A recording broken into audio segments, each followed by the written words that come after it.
আসসালামু আলাইকুম রহমতুল্লাহি ওয়া বারাকাতুহু। আজকে কিছু কথা বলবো, এটা আমার অভিমত আর কি। সমসাময়িক বিষয়ের ভিতরেই একটা ইস্যু, সেটা হচ্ছে আজকে অনেকেরই দেখলাম সংবাদ সম্মেলন করছে। টিআইবি থেকেও অনেক লোকজন সাংবাদিকরা সংবাদ সম্মেলন করছে দেশের বিভিন্ন ইস্যু। এখন আমরা নূতন একটা অধ্যায় দিয়ে যাচ্ছি। জাতি সরকার পতনের পরে বিগত সরকার যারা ছিলেন, শেখ হাসিনা, উনি এই দেশে কী করছে সাধারণ মানুষ জানে, ভালোটাও জানে মন্দটাও জানে, ওটা নিয়ে আমি কিছু বলবো না। এখন কথা হচ্ছে যেই লাউ সেই কদুই কি হয়ে যাচ্ছে কিনা। এখন আমাদের দেশে বিভিন্ন ধরনের হয়রানিমূলক মামলা হচ্ছে। যারা নিরীহ মানুষ, যারা দেখা যাচ্ছে কোনো দলে নাই, কোনো সাংগঠনিক কর্মকাণ্ডে নাই, তো এগুলো তো বিগত সরকারের আমলেও ছিল। আওয়ামী লীগ সেম তো তাই করছে। বিরোধী দলীয় যারা ছিল তাদেরকে চাপে রাখার জন্য যা যা করার দরকার, ঘুম বলেন, খুন বলেন, হত্যা বলেন, এগুলো তো আমরা এখন মিডিয়ার মাধ্যমে জানছি। হয়তো অনেক কিছু জানতাম না আগে, এখন তো সবই ক্লিয়ার। যেহেতু এই ডিজিটাল যুগে তো কোনো কিছুই গোপন থাকে না মানুষের। এখন যদি আগের মতোই যদি হয়ে যায়, সেই আলোচিত আয়নাঘর আমরা দেখতে পেয়েছি, তো এখনও যদি সেম, আশা করি সেভাবে হবে না হয়তো, কিন্তু এখন যে সাধারণ মানুষের যেভাবে হয়রানি করা হচ্ছে, এগুলো একটু, এই বিষয়গুলো একটু চিন্তা করা উচিত যারা বর্তমান সরকারে যারা আছেন। আর দ্বিতীয়ত হচ্ছে, আমি একটা বিষয় নিয়ে আসি, সেটা হচ্ছে সাকিব আল হাসান, আমাদের ক্রিকেটার, যিনি বিভিন্নভাবে বিভিন্ন সময়ে আলোচিত সমালোচিত একজন ব্যক্তি। তিনি বিশ্বের সেরা অলরাউন্ডার, তাতে কোনো সন্দেহ নাই, কারো সন্দেহ থাকার কথাও না। তার নামে একটা মামলা হয়েছে দেখলাম, গার্মেন্টস কর্মী হত্যা মামলা। কাউকেই হত্যা করা এটা ইসলাম সমর্থন করে না, জাতি সমর্থন করে না, আমরা তো করবই। তো এখানে আমার একটু দ্বিমত আছে। আমি জানি না অন্য কারো মতামতের সাথে মিলতে পারে, নাও মিলতে পারে। সাকিব আল হাসান উনি সমালোচিত একজন ব্যক্তি, বিভিন্নভাবে আলোচনায় থাকেন। সে মানুষের সাথে খারাপ ব্যবহার করে, কোনো কথা বলতে গেলে উল্টা সে পাল্টা উত্তরে সে জবাব দেয়। তার বিভিন্ন ধরনের বদমেজাজ আছে, বেয়াদবি টাইপের কিছু আছে, এটা আমরা সবাই জানি। কিন্তু তাকে আমরা ভালোবাসি জাস্ট অ্যাজ এ প্লেয়ার হিসেবে, এবং তার কিছু ভালো কর্মকাণ্ডও কিছু আছে, হয়তো অনেকে সেটা জানে না। কিন্তু একজন গার্মেন্টস কর্মীকে সে মারবে বা একজন মানুষ সে হত্যা করবে, এটা আমার কেমন যেন বিশ্বাস হচ্ছে না। আমি এটা আমার ধারা, আমি এটা মানতে পারতেছি না যে উনি এই পর্যায়ে একজন ব্যক্তি হয় একজন গার্মেন্টস কর্মীকে বা একজন মানুষকে সে হত্যা করবেন। সে বেয়াদব, সে জুয়া কেলেঙ্কারিতে জড়িত, সে শেয়ার মার্কেটে সে তার একটা কেলেঙ্কারি দেখলাম কিছুদিন আগে, তার বাবার নাম পরিবর্তন করে করছে, এটা নিয়ে অভিযোগ হতে পারে। সে তার কাকড়ার খামার ছিল, সেখানে স্টাফদের বেতন দেয় নাই, সেটা নিয়ে আলোচনা হতে পারে, সেটা নিয়ে অভিযোগ হতে পারে, মামলা হতে পারে। সে স্বর্ণ চোরাচালানের সাথে কোনোভাবে একটা আওয়ামী লীগের একজন হেভিওয়েট এমপির সাথে সে যুক্ত ছিল, এটা নিয়ে আলোচনা হতে পারে। কিন্তু একজন মানুষ সে হত্যা করবে, এটা আদৌ কি সম্ভব? এটা কেউ বিশ্বাস করবে না। এবং এখানে আর একটা মজার বিষয় হচ্ছে, একজন মানুষ মারা গেছেন, যেখানে আমরা অনেক সময় দেখি অনেক ভিআইপি লোকজন মারা যান, ভিআইপি লোকজনকে হত্যা করা হয়, এমপি বলেন, মন্ত্রী বলেন, হয়তো 10 জন 15 জন এই মামলার সাথে জড়িত থাকে, বা 20 জন মামলা হয়। একজন গার্মেন্টস কর্মীর মেবি রিপোর্টে দেখলাম একটা সংবাদ মাধ্যমের মাধ্যমে, সেখানে দেখলাম অলমোস্ট 300 আসামি, একজন গার্মেন্টস কর্মী মারার জন্য, হত্যা করার জন্য 300 জন আসামি, এবং সে সাকিব আল হাসান 8 না 7 না 8 এরকমভাবে আর কি। তো এটা একটা হাস্যকর বিষয়, এবং হাস্যকর বিষয় হচ্ছে যিনি এই মামলাটা করছেন সে কি আসলে ভেবে চিন্তেই করেছেন নাকি কারো ইন্ধনে করেছেন, এটা আমার বোধগম্য নয়। আর দ্বিতীয়ত হচ্ছে আরেকটু বিষয় নিয়ে বলি, মাশরাফি বিন মুর্তজা, ওনারা এই রাজনীতিতে আসছে কিন্তু কারো অনুসারী হয়ে আসছে কিনা আমি জানি না, কারো ওনারা রাজনীতিতে আসার পরে হয়তো দেশের জন্য কিছু করার চেষ্টা করছেন। মাশরাফি বিন মুর্তজা ওনার এলাকায় বিভিন্নভাবে সে আলোচিত একজন ব্যক্তি, সে মানুষের উপকার করছি বলে আমার মনে হয়, কারো ক্ষতি করছি কিনা জানি না। ওনার বাড়িটাও জ্বালাই দেওয়া হয়েছে, মানে দেখলাম তার বাবা মাকে বের করে নিয়ে আসা হয়েছে। যাই হোক, তো এই সমস্ত বিষয়গুলো নিয়ে মানুষ আসলে বিব্রতকর অবস্থায় পড়ছে, জনগণ। তারা আসিফ নজরুল স্যার উনি বলছিলেন, তোমরা এমন কিছু করো না যাতে মানুষ বলে যে আগেরটাই ভালো ছিল। তো আমরা তো আসলে কি তাই দেখতে পাচ্ছি কিনা, আমরা আসলে কি সেইটার সম্মুখীন হচ্ছি কিনা, জনগণ কি বলবে কি আগেরটাই ভালো ছিল, সেইটাই বলবে কিনা, সেই দিকে কি আমরা হাঁটতেছি কিনা, এই বিষয়গুলো বর্তমান সরকারের ভাবা উচিত। জনগণ আমরা কাকে বাছাই করে নিব, সেইটা কিন্তু একটা ভাবার বিষয়। এখানে জামাত ইসলামের আমির গতকালকে খুব ভালো কথা বলছেন যে আমরা প্রতিহিংসা চাই না, আমাদের উপরে অনেক অত্যাচার, নির্যাতন, জুলুম করা হয়েছে, আমরা সেগুলো ভুলে গেছি, আমরা সেগুলো ভুলে যেতে চাই, আমরা কারোর উপরে কোনো প্রতিশোধ নেব না। এটাই ইসলাম এটাই শিক্ষা দেয়। আমি বিএনপিকেও বলবো, যারা বিএনপির সমর্থক আছেন, ভালোটাকে ভালো বলতে হবে, খারাপটাকে খারাপই বলতে হবে।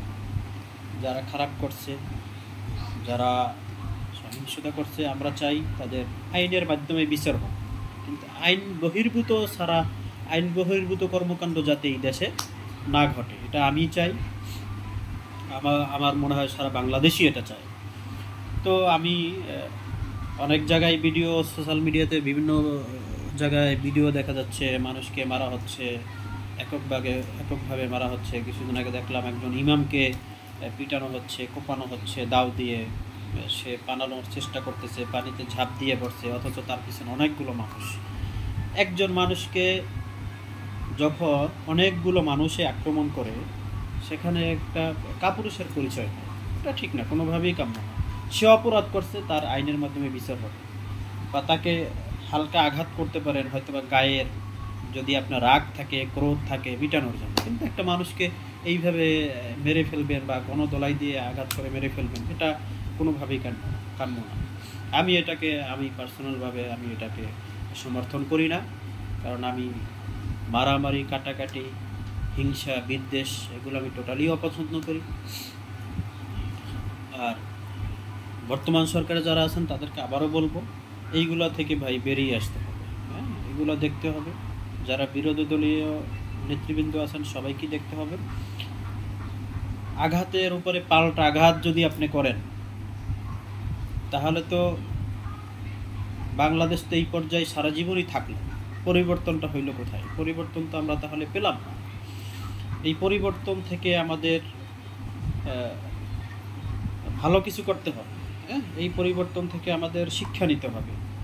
দেখেন, একজন বিচারক মানিক সাহেব, সে একজন বিচারক ছিলেন। যাই হোক, তার কর্মকাণ্ডগুলো কে কী করছে না করছে এটা তো আপনারা জানেন। তাকে নিয়েও কিন্তু অনেক শিক্ষার বিষয় আছে। দেখেন, তার কোথায় থাকা উচিত ছিল, সে এখন কোথায়, এবং তাকে পাবলিক ঘন দোলাই দিল, মারল, ডিম মারল, সে বর্ডার গার্ডে মার খেয়ে আসলো, কোর্টে বসে উকিলরা বা সাধারণ জনগণ আক্রমণ করলো, হয়তো কোনো দলীয় মানুষ হবে বা অন্য কেউ হবে, যেই হোক, সে আক্রমণের শিকার হয়েছে, এটাই বাস্তব। তো এইগুলো থেকে এই স্থানে এই যারা বর্তমান যারা বিচার ব্যবস্থা যারা আছেন তাদেরকেও এই বিষয়গুলো নিয়ে কিন্তু অনেক কিছু শিক্ষণীয় আছে, শিক্ষার বিষয় আছে। কিছুদিন আগে যেটা হয় এই আন্দোলনের মাধ্যমে যে সহিংসতা হলো, পুলিশকে যেভাবে নির্মমভাবে হত্যা করা হয়েছে, এগুলো নিয়েও শিক্ষার আছে অনেক বিষয়। পুলিশ প্রশাসনের অনেক শিক্ষার বিষয় আছে। পুলিশ প্রশাসনের এই বিষয়গুলো নিয়ে ভাবার বিষয় আছে যে আপনারা কি ছিলেন, মানুষ এত কেন আপনাদের প্রতি এতটা কেন ক্ষোভ, কেন ক্রোধ, এই বিষয়গুলো নিয়ে আপনাদের ভাবা উচিত বলে আমি মনে করি। আর পুলিশরা অনেক জায়গায় সংবাদ সম্মেলন করেছে, তারা বিভিন্ন দফা দাবি মেনেছে যে বড় বড় অফিসার যারা তারা তাদেরকে যেভাবে পরিচালনা করছে সেইভাবেই তারা হয়েছে, তারা অনেক কিছু করতে বাধ্য করছে। আরে ভাই, বড় অফিসার যারা ছিল, বড় পজিশনে যারা ছিল, এরা বড় বড় রাঘববোয়ালদের কাছ থেকে টাকা পয়সা পেয়েছে। কিন্তু সাধারণ একটা মানুষ যখন আপনার থানায় গেছে একটা সাধারণ জিডি করার জন্য, আপনি কি বুকে হাত দিয়ে বলতে পারবেন আপনি তাকে হয়রানি করেন নাই, আপনি তার জিডিটা গ্রহণ করেন নাই, বা আপনি গ্রহণ করলেও তার টাকার বিনিময়ে করছেন? এটা কতজন পুলিশ অফিসার হয়তো এটা বুকে হাত দিয়ে বলতে পারবেন যে আমি সৎ ছিলাম? হাতে কোনো হয়তো 5%, এর বেশি। তো এইখানে একটা বিষয় হচ্ছে যে আপনি যে এই সাধারণ মানুষরা, তো আপনি একজন দারোগা হয়ে বা আপনি একজন কনস্টেবল হয়ে হয়রানি করলেন, এই হয়রানিটি তো আপনার কোনো ঊর্ধ্বতন কর্মকর্তা করতে বলেন না। অথচ যদি তার দেখা যায় কোনো ঊর্ধ্বতন কর্মকর্তা পরিচিত থাকে, তারা যদি এই বিষয়গুলো নিয়ে ফোন দেওয়া হয় যে তুমি একটা জিডি করতে যাবে, টাকা নিবা না, তুমি তো সেম কাজটাই করো, তাহলে তোমরাও তো এই বিষয়গুলো নিয়ে তোমরা কি করছো জনগণের সাথে, এগুলো একদম মুহূর্তে ভুলে যাবা। তো যাই হোক, যারা বিগত দিনে অন্যায় করছেন, মানুষের উপরে নির্যাতন করছেন, ভালো হয়ে যান, সাধারণ মানুষরে আর জ্বালাইয়েন। আর যারা বর্তমানে বিভিন্ন দলের সাথে যুক্ত আছেন, ভাই সাধারণ মানুষরে জ্বালাইয়েন, এই চাঁদাবাজি কইরেন, চাঁদার জন্য মানুষ ব্যবসা করতে চায় না, এগুলো করলে লাভ নেই। তাহলে মানুষ বলবে যে সেই লাউ সেই কত, আগেরটাই ভালো ছিল। এই বিষয়গুলো নিয়ে আমরা চিন্তা করি, এই বিষয়গুলো নিয়ে আমাদের মাথার ভিতরে থাকুক। আমি অনেক কথা বললাম, হয়তো অনেক বলার ছিল, বলতে পারলাম না। আমি একজন সাধারণ মানুষ হিসেবে যতটুকু বলার বলছি, যতটুকু আমার মাথায় আসছে তাই বলছি। আপনার ভুল ত্রুটি হয়ে থাকলে ক্ষমা করে দিবেন। আর যে যেখানেই থাকেন সাবধানে থাকবেন, ভালো থাকবেন। আর পরিশেষে আরেকটু কথা বলে যাই, যারা বিএনপি পন্থী যারা আছেন সবাই তোমার ভাই, আওয়ামী লীগ পন্থী যারা আছেন সবাই আমার ভাই। দেখুন, মানুষকে ক্ষমা করতে শিখুন। হয়তো তারা অনেক সময় ভুল করছে, বিগত দিনে অন্যায় করছে, জুলুম করছে। আমরা দেখছি, বিভিন্ন সময় দেখছি বিএনপিরা মিটিং করতে পারে না, মিছিল করতে পারেন না, আওয়ামী লীগের জন্যেই পারেন না। তো এখন এই দিকটা আপনারাও যদি এইভাবেই করতে থাকেন, তাহলে তো ভাই জনগণ শান্তি পাবে। হ্যাঁ, এগুলো নিয়ে দেখা যায় জনগণই তো বলবে যে তারাও তো সেমই করতেছে, সেম কাজটাই করতেছে, তাহলে তো লাভ কি, আগেরটাই তো তাহলে ভালো ছিল। এই দিক থেকে একটু শান্ত থাকতে হবে। ক্ষমা করে দেন, ক্ষমা করে দেওয়াই উত্তম কাজ। আপনি একজন ভাইকে ক্ষমা করে দিচ্ছেন, উনি তো হয়তো সে আওয়ামী লীগ করতো বা আওয়ামী লীগ করে, সে তো আপনার ভাই, কোনো না কোনোভাবে তো সে আপনার ভাই, প্রতিবেশী। তাকে ক্ষমা করতে শিখুন, তাহলে দেখবেন আপনার কর্মকাণ্ড সারা জীবন মানুষের মাঝে বেঁচে থাকবে। আপনি যদি এই পৃথিবী থেকে চলেও যান, আমাদের সমাজে বিভিন্ন মানুষ আছে, মরে যাওয়ার পরে মানুষ আফসোস করে যে এই লোকটা ভালো ছিল। এই মানুষটা আপনারাও হওয়ার জন্য চেষ্টা করেন, যাতে মানুষ মারা গেলে বলে না আলহামদুলিল্লাহ। আর কোনো মানুষই, কোনো শত্রু যাতে যদি মারা যায় আলহামদুলিল্লাহ আমরা না বলি। আমরা বিভিন্ন সময় দেখছি যে কেউ নির্যাতিত হলে কমেন্টে গিয়ে দেখি আলহামদুলিল্লাহ, কেউ মারা গেছে সেখানে শুনি আলহামদুলিল্লাহ। না ভাই, একজন মারা গেছে, সমবেদনা জানান, তার কর্মকাণ্ড তো আপনি জানেন, সেটা নিয়ে তো আপনি আফসোস করতেছেন, সেখানে আলহামদুলিল্লাহ বলা এটা ইসলাম সমর্থন করে না। আমার মনে হয় ইসলাম সমর্থন করে না। আর এটা যখন আপনি বলছেন, আপনারও যে গুনাহ হচ্ছে না, এটাও আপনার কিন্তু খেয়াল রাখতে হবে। তো যাই হোক, সবাই ভালো থাকবেন। লম্বা ভিডিও হয়ে যাচ্ছে। দোয়া করি যে যেখানে থাকেন সবাই সবাইকে ভালোবাসতে শিখুন, সবাই সবাইকে ক্ষমা করে দিতে শিখুন। আল্লাহ হাফেজ, আসসালামু আলাইকুম।